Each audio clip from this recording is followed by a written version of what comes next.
guys, it's Kayla, back again with more Red Knot, and we are to the final books this year for Goosebumps, and this time we have R.L. Stine Goosebumps, The Beast from the East. The little caption on here says, he's a real animal, and the cover is okay. You have this weird bear monkey thing that's blue and purple.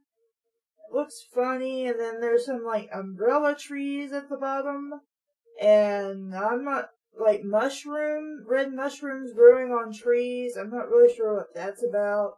But to the back, every beast for himself. Ginger Wald and her identical twin brothers, Nat and Pat, are lost in the woods. No problem, after all. Ginger did go to that stupid nature camp. Still, there's something odd about this part of the woods. The grass is yellow, the bushes are purple, and the trees are like skyscrapers. Then Ginger and her brothers meet the beasts. They're big blue, furry creatures. That's a weird sentence with no commas. That should be they are. Yeah, because they're, even though that's just strange. And then there should be a comma after big and blue. But anyway, and they want to play a game. The winners get to live. The losers get eaten. Reader beware, you're in for a scare. Goosebumps. Don't miss the next book in the series. Say cheese and die. Again! Chapter 1. When I was a really little girl, my mom would tuck me into the bed at night. She would whisper, "Good night, Ginger. Good night, don't let the bed bugs bite." Which, if you have bed bugs, you know how shit they are. Bed bugs suck everybody. I didn't know what bed bugs were. Well, they're these, like, tiny little insects that live in your bed if you have the unfortunateness to get them. And then while you're in your bed, or sometimes even if you're just in your house, they will crawl out of your bed to come and bite you and suck your blood. And it's also like $1,000 a treatment for them to come over and like exterminate them, which maybe you can't exterminate all of them in one treatment. So you might be paying upwards of $5,000 for treatments and special encasements for your bed and your pillows, not to mention you have to go to a laundromat and shell a shit ton of money to wash all your shit. It's a pain in the ass, let me tell you. I pictured fat red bugs with big eyes and spidery legs crawling under the sheet. Just thinking about them made me itchy all over. After Mom kissed me on the forehead and laughed, Dad would step into my room and sing to me, very softly, the same song every night, The Teddy Bear's Picnic. I've never actually heard this song, so I don't know what this is. But I've always, I hear the name, but I don't know the song. I don't know why he thought that song made a good lullaby. It was about going into the woods and finding hundreds and hundreds of bears. The song gave me the shivers. What were the bears eating at the picnic? Children? I have a feeling this person has a super overreactive imagination. After Dad kissed me on the forehead and left the room, I'd be itching and shaking for hours. Wouldn't they have noticed this? I mean, I don't think they're neglectful if they're trying to, be very nice to you and like tuck you in and sing you lullabies. And I think they'd notice something is wrong if every time they did this shit, you'd wake up horribly, horribly tired because you clearly didn't get enough sleep last night. Then I'd have nightmares about bed bugs and bears. Until a few years ago, I was afraid to go into the woods. I'm 12 now, and I'm not scared any longer. At least, I wasn't scared until our family camping trip this summer. That's when I discovered that there are a lot scarier creatures than bears in the woods. Well, bears aren't scary unless you're a dumbass and you go fuck with one. Because bears are pretty chill until they feel threatened. Then they're not okay with you. I mean, that still doesn't mean you go right up to a bear and be like, how you doing, buddy? Because they're not fucking Yogi. But I guess I better begin at the beginning. Well, no shit, Sherlock. That's usually how most stories begin. Otherwise, we'll be incredibly confused. The first thing I remember about our camping trip is Dad yelling at my brothers. I have two 10-year-old brothers, Pat and Nat. You guessed it, they're twins. That really wasn't a surprise. The back of the book told us this. Lucky me, huh? Pat and Nat aren't just twins, they're identical twins. They look so much alike, they confuse each other. I'm sure they do. They're both short and skinny. They both have round face. Why do you have to keep saying they are both? I understand you're talking about both of them sharing a common characteristic after you mentioned they are both in the same sentence. I understand that you are talking about both of them. They both have round faces and big brown eyes. They both wear their brown hair parted in the middle and straight down the sides. They both wear baggy faded jeans and black and red skater t-shirts with slogans no one can understand. Have you tried reading? There is only one way to tell Pat from Nat or Nat from Pat. You have to ask them who they are. Because it's not like they're your family and based on characteristics you should know this. They might be identical twins, but that doesn't mean they are exactly the same. There is a difference somewhere between them, and that's called being they are their own individual person. I remember that our camping trip began on a beautiful sunny day.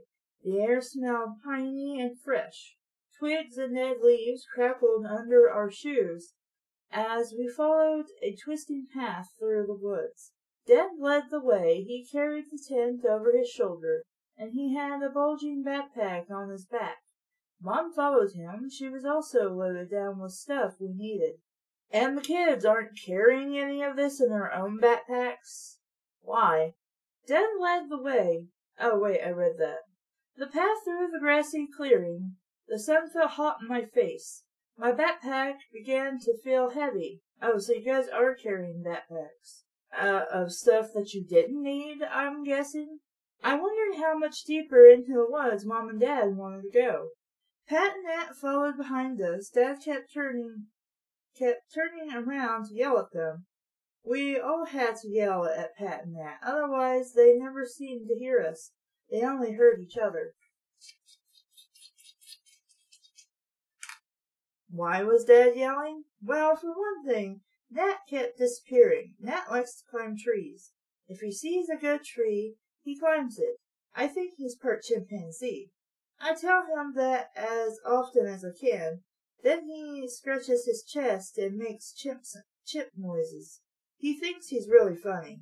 See what I just said? You know your family. You know your brothers. It doesn't matter how alike they are, there's going to be differences. One climbs trees. One doesn't so much. One you call a chimpanzee. The other, I don't know, maybe he's a gorilla. So there we were, hiking through the woods, and every time we turned around, that would be up a tree somewhere.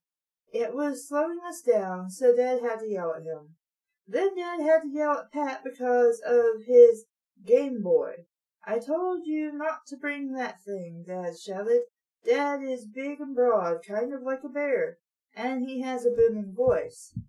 So, he sounds like this. What the hell are you doing, you motherfuckers? I told you not to bring that damn thing. Get a room. For anybody who doesn't get that, I take it you don't watch bad fanfiction theater. It doesn't do him much good. Pat and Nat never listened to him. Pat walked along, eyes on his Game Boy, his fingers hammering the controls. Are we hiking in the woods? Dad asked him.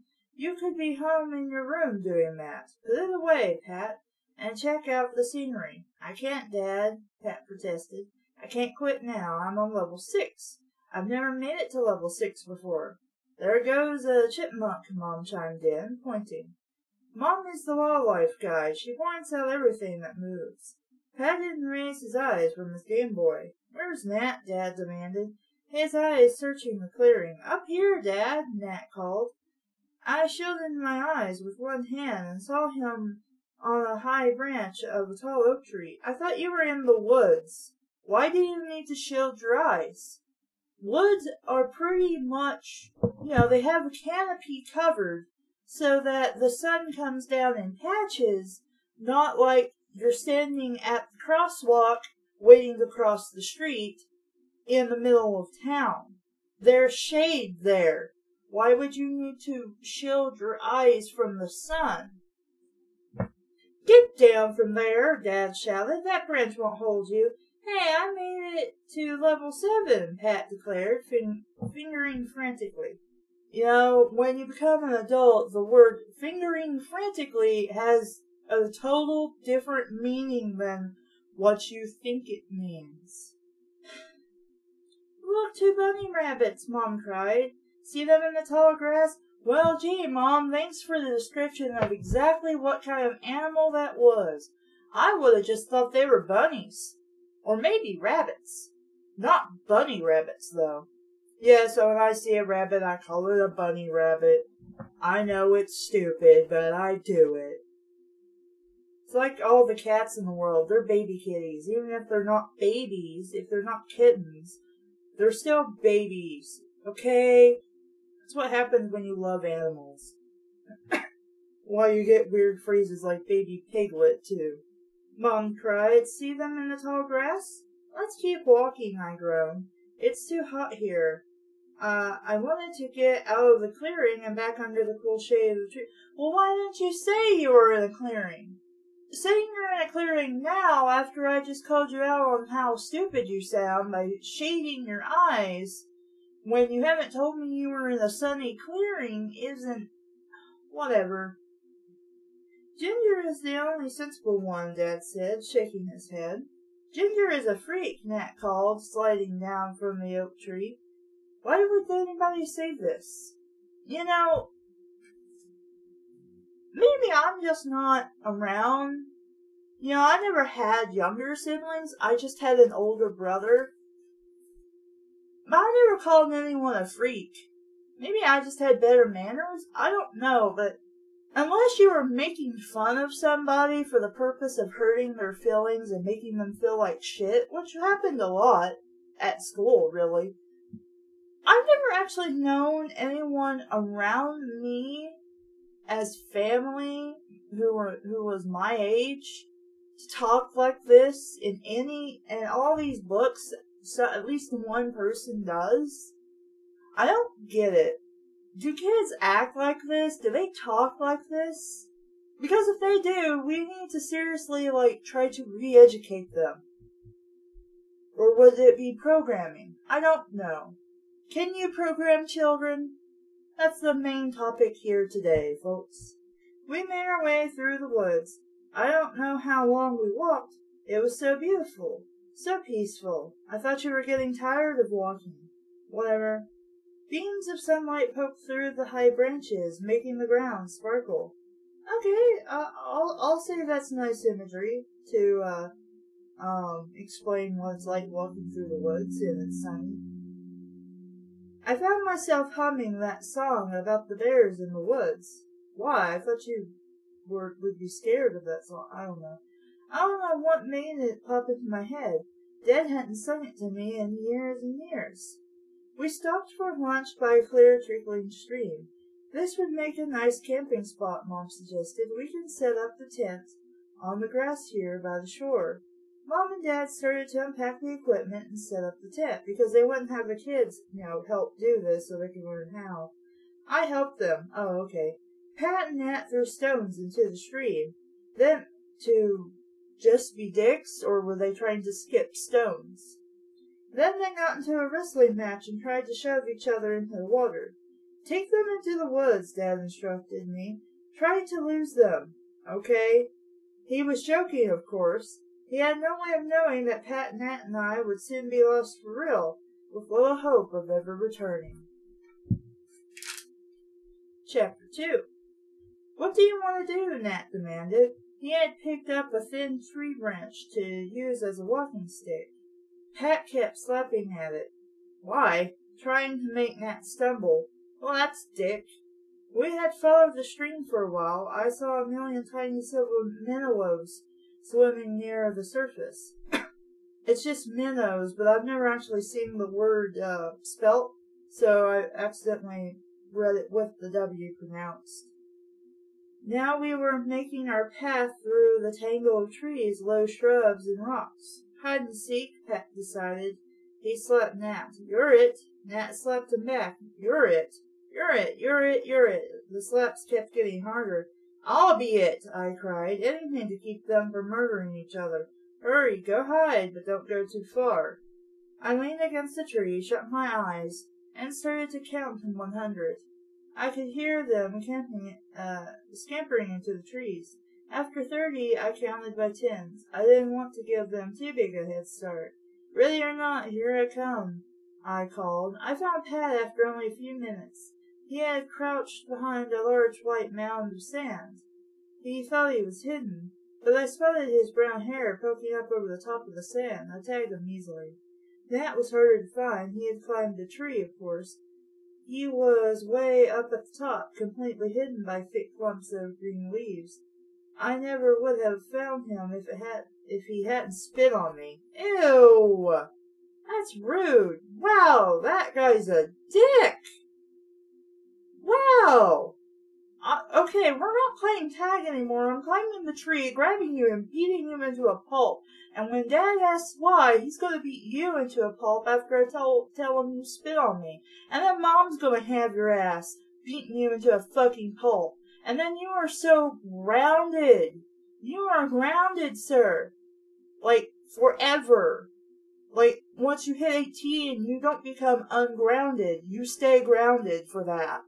Rude and gross, and there's something wrong with this kid. I lost my voice. Get down, creep, I shouted angrily. I waved a fist at him. You're disgusting. Get down, right now. He giggled and peered down at me. Did I hit you? I didn't answer. I waited for him to climb down to the ground. Then I rubbed a handful of dried leaves in his face until he was sputtering and choking. Okay, kind of dick, but I understand why you did this, but you don't, try to kill your brother. You just beat the shit out of him. Just a typical Wald family hide-and-seek game. After that, yes, because typical means my brother spits on me, thus disrespecting me. And I can't tell you how rude that is. How unbelievably offensive and rude that is. To do to somebody.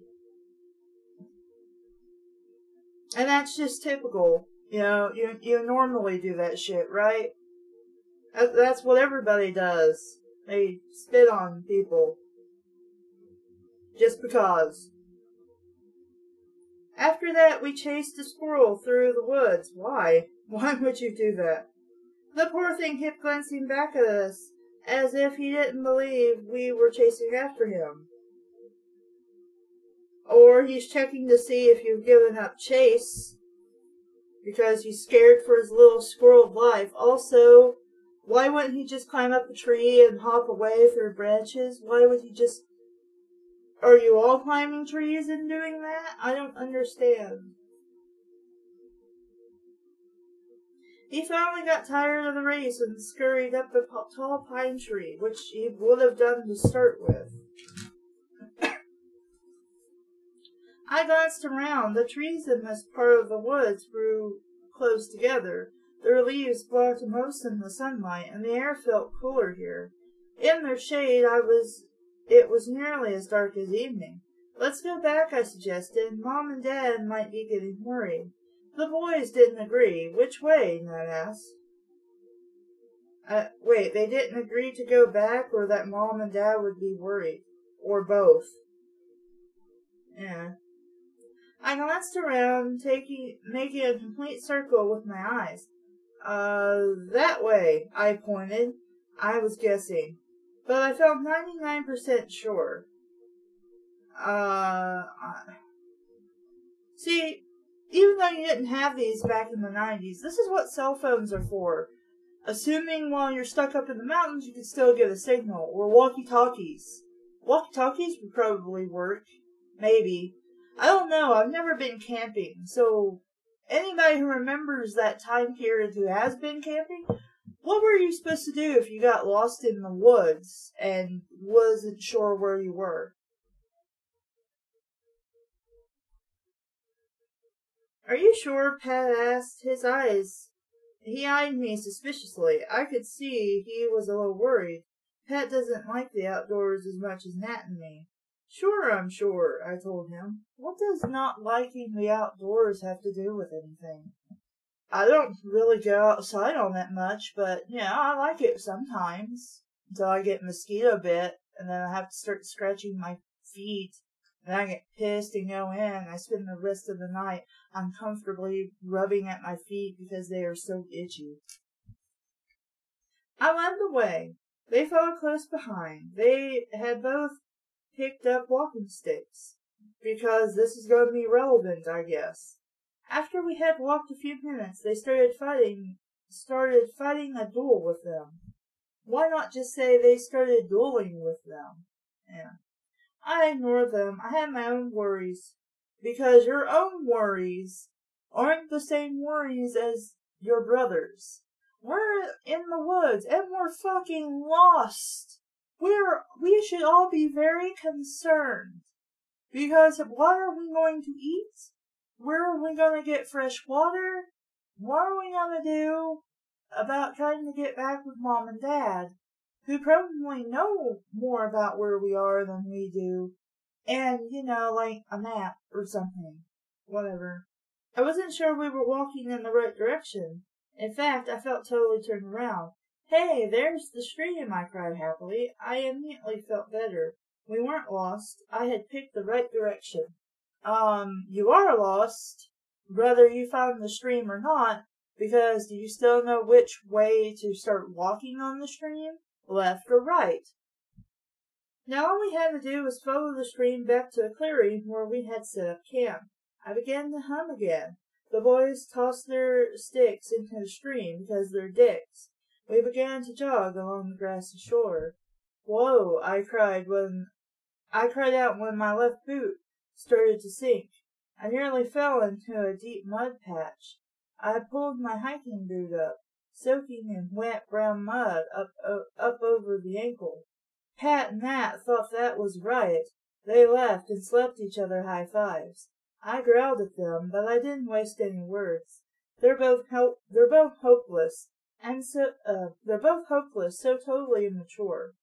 Now I guess because I would totally slap somebody a high five and laugh instead of being like, "Hey, are you okay? Did you break your ankle or some shit?" No. Oh, how funny. Oh, you hurt yourself. I couldn't wait to get back to camp and clean the thick mud off of my boots. We jogged along the shore, then cut through the skinny, white-trunked trees and into the clearing. "Mom! Dad!" I cried, hurrying over to the grass. "We're back." I stopped so short. Shouldn't that just be I stopped short? Both boys tumbling into me. My eyes searched the clearing. "Mom? Dad?" They were gone. Chapter 3. "They left us!" Pat exclaimed. He ran frantically around the clearing. "Are you sure this is the same clearing?" "Mom? Dad?" "Earth to Pat," Nat called. He waved his hand in front of Pat's face. "We're in the wrong place, you wimp." "Nat is right," I replied, glancing around. There were no footprints, no tent markers. We were in a different clearing. "I thought you knew the way, Ginger," Pat complained. "Didn't they teach you anything at that nature camp?" "Nature camp! Last summer my parents forced me to spend 2 weeks at an Explore the Great Outdoors camp. I got poison ivy the first day." Figures. That's typical.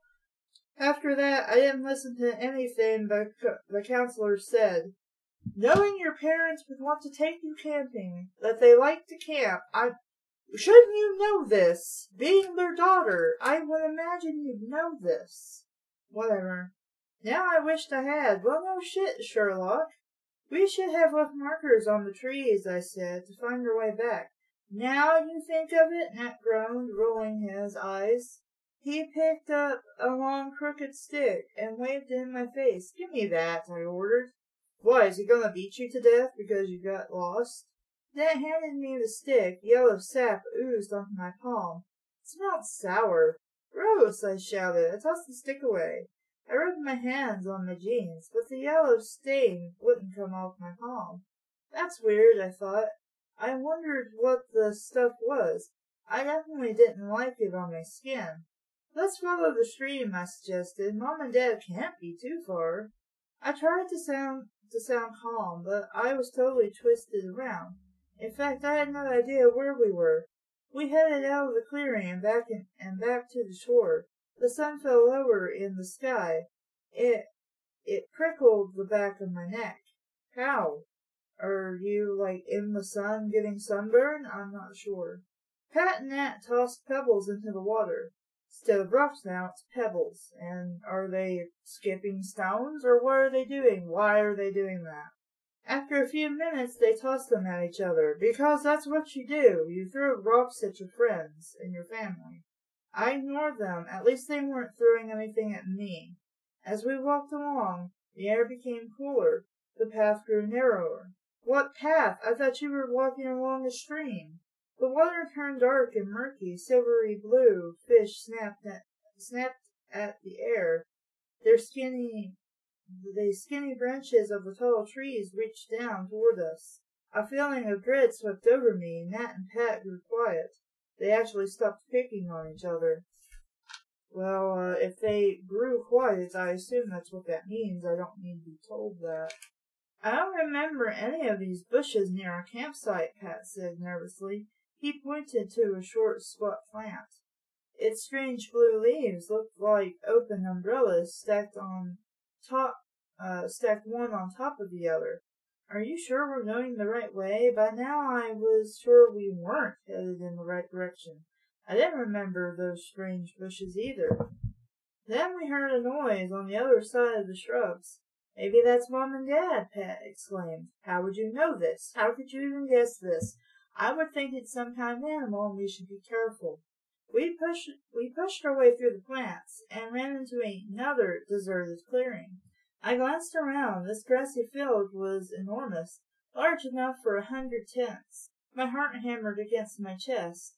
We stood on rust-colored grass. It stuck up over my ankle. A clump of gigantic purple cabbage plants grew to our right. This place is so cool, Nat cried. Everything is so big. To me, the clearing wasn't cool at all. Gave me the creeps. Well, I mean, it's kind of cool, but at the same time, you're lost and you don't know where the fuck you are. And it's an alien landscape, so I can understand, in better circumstances, you could be like, yeah, this is awesome. But right now, no. Strange trees surrounded us on all sides. Their branches shot out at right angles to the trunk. They resembled stairs going up and up and up into the clouds. They were the tallest trees I'd ever seen, and perfect for climbing. Red moss clung to the branches. Yellow gourds hung from braided vines, swinging in the air. Where were we? This looked like a weird jungle, not the woods. Why were all the trees and the plants so strange? Well, technically, being in the jungle is the woods. Just saying. A knot formed in the pit of my stomach. Where was our clearing? Where were Mom and Dad? Nat jogged over to a tree. I'm climbing up, he said. No, you don't, I protested. I rushed over and pulled his arm from the branch. The red moss rubbed against my palm. My skin turned red where I touched it. Now I had yellow and red design on my hand. I had a yellow and red design on my hand. What's going on here? I wondered. Before I could show my hand to my brothers, the tree started to shake. Whoa, watch out, I cried. A small furry animal jumped out of the branches and landed at my feet. I had never seen anything like it before. It was the size of a chipmunk, brown all over except for the white patch around one eye. It had a bushy tail and floppy ears like a bunny, and two big front teeth like a beaver. Its flat nose twitched. It stared at me with gray eyes, round with fear. I watched it scurry away. What was that? Pat asked. I shrugged. I wonder what other kinds of weird creatures lived in these woods. I'm kind of scared, Pat admitted, huddling close to me. I felt scared too, but I knew I was the big sister, so I told them everything was okay. Then I glanced down. Nat, Pat, I shouted, look! My muddy boot stood inside a footprint, three times the size of mine. No, even bigger. What kind of animal had a footprint that looked that huge? A bear? A giant gorilla? I didn't have time to think about it. The ground started to tremble. Do you feel that? I asked my brothers. It's Dad! How could you make that conclusion? The ground started to tremble, and you say it's Dad. Dad? Unless you're talking about God? Or do you think your dad is the earth itself? I don't know how you could make that conclusion about the earth shaking. It's Dad, Pat shouted. It definitely was not Dad. He's a big guy, but no way could he make the ground shake that way. I heard grumbles and growls from somewhere in the distance, and then a roar. Twigs and branches snapped loudly in the air. All three of us gasped as tall beasts stomped through the trees. It was huge, so tall that its head touched the middle branches. It had a narrow, pointy head over a long neck. Its eyes shone like bright green marbles. Shaggy blue fur covered every part of its body. Its long furry tail thumped heavily on the ground. The weirdest creature I'd ever seen in my life. The beast entered the far side of the clearing. I sucked in my breath as it drew closer. Close enough for me to see its long snout. Its nostrils flared in and out as it sniffed the air. My brothers hung back, hiding behind me. We held together, trembling. The beast opened its mouth. 2 rows of sharp yellow teeth rose up from the purple gums. One long, jagged fang slid down over the creature's chin. I crouched on my hands and knees, pulled my brothers down with me. The beast spun around in circles. It sniffed at the air and wiggled its hairy, pointed teeth. It wiggled its teeth. Yes, its hairy, pointed teeth. It wiggled its hairy, pointed ears. Had it smelled us? Was it searching for us? I couldn't think. I couldn't move. The beast turned its ugly head. It stared at me. It saw me.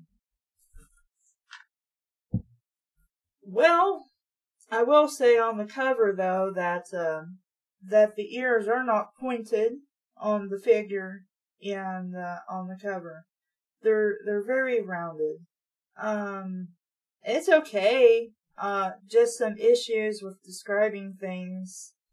Like, how does, even as a 10-year-old, I would know that the earth shaking is not my father. I might be scared and worried, but I wouldn't immediately come to the conclusion that that's my dad. So, sure, you could read this if you wanted to. Nothing too upsetting. Nothing to really make me upset. So yeah. I'm Caleb. Thank you for listening. Bye! Be back with more Goosebumps next year.